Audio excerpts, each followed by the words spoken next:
পোষ্য কোটা বাতিলের দাবিতে রাজশাহী বিশ্ববিদ্যালয়ের প্রশাসন ভবনে তালা দিয়ে বিক্ষোভ করছে শিক্ষার্থীরা।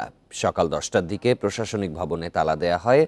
এর আগে শিক্ষার্থীদের দাবির মুখে আসন্ন ভর্তি পরীক্ষায় শিক্ষক ও কর্মকর্তাদের সন্তানদের কোটা বাতিল হলেও সহায়ক ও সাধারণ কর্মচারীদের সন্তানদের জন্য 1% কোটা পুনর্নির্ধারণ করা হয়।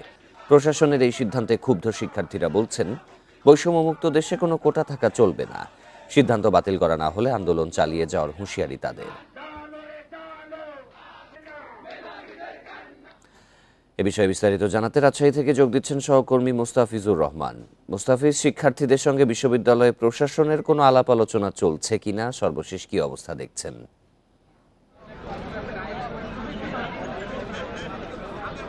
দেখুন, পোষ্য কোটা বিরোধী যে আন্দোলন বা পোষ্য কোটা বাতিলের যে আন্দোলন, এটি কিন্তু আজকের নয়।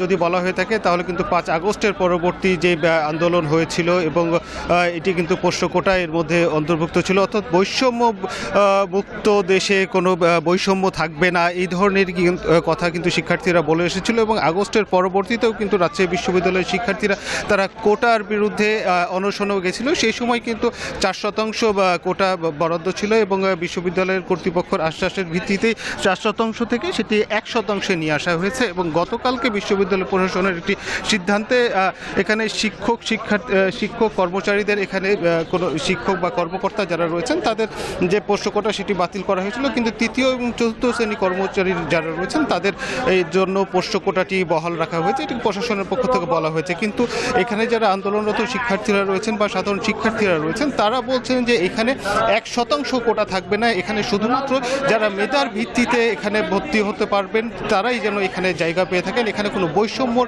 এখানে কোনো অবস্থান থাকবে না, অর্থাৎ বৈষম্যর কোনো রাজশাহী বিশ্ববিদ্যালয় বৈষম্য মুক্ত একটি বিশ্ববিদ্যালয় তারা গড়তে চান। এবং তারা বলছিলেন যে এখানে মেধার ভিত্তিতে এখানে শিক্ষার্থীরা ভর্তি হোক এবং এখানে মেধার ভিত্তিতেই যারা পরবর্তীতে এই শিক্ষার্থীরাই যখন ভালো ফলাফল করে শিক্ষকে আসবেন, অর্থাৎ শিক্ষার একদিক থেকে এই বৈষম্য বা কোটাটা যখন মুক্ত হয়ে যাবে তখন এখানে মানসম্মত শিক্ষার্থীরা ভর্তি হবেন, যার ফলে এখানে যারা জাতি গড়ার কারিগর হিসেবে যারা শিক্ষকরা এখানে আসবেন তারাও কিন্তু মানসম্মত শিক্ষক এখানে আসবেন, অর্থাৎ পোষ্য কোটায় ভর্তি হয়ে তারপরে শিক্ষক হয়ে এখানে বিশ্ববিদ্যালয়ে তাদের অবস্থান করবেন, এটি কিন্তু তারা চাচ্ছিলেন। এবং তারা চাচ্ছিলেন যে মেধার যে বিকাশ সেটি কিন্তু হোক এবং এখানে কোনো প্রকার বৈষম্য যেন না থাকে। আর এখন পর্যন্ত বিশ্ববিদ্যালয়ের যে অবস্থান আমরা যতটুকু জানতে পেরেছি, বিশ্ববিদ্যালয়ের ভেতরে অর্থাৎ প্রশাসনিক ভবনের ভেতরে দুজন প্রভিসি এবং প্রক্টর তারা অবস্থান করছেন এবং রাজশাহী বিশ্ববিদ্যালয়ের ভিসি তিনি কিন্তু তার এখনও নিজস্ব বাসভবনেই অবস্থান করছেন। এবং এখন পর্যন্ত প্রশাসনের সাথে